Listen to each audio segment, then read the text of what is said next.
এই সেই বিখ্যাত উহুদের পাহাড়। উহুদের যুদ্ধের সময় রাসূলুল্লাহর একটা সাহাবীদের একটা ভুলের জন্য, রাসূলুল্লাহর একটা কথা খেলাপ করার জন্য 70 জন সাহাবীকে শহীদ হতে হয়েছিল। এর উল্টো দিকে সেই উহুদের ময়দান, সেখানে সৌদি কারণ যেতে যায় না। এই পাহাড়টা এত লম্বা, প্রায় 9 কিলোমিটার লম্বা। সামান্য এটা মুখ, এখান থেকে পুরো মদিনার একদম সব দিকে দেখা যায়।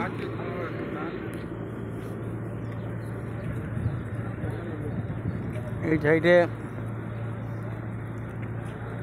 শহীদদের দাফন করা আছে, সেখানে জিয়ারত করলাম।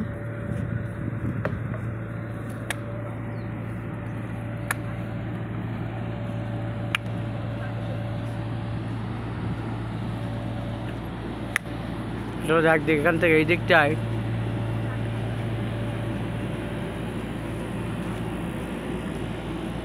পুরো একদম মদিনার রওজা, প্রায় মদিনার কাছাকাছি পর্যন্ত চলে গেছে।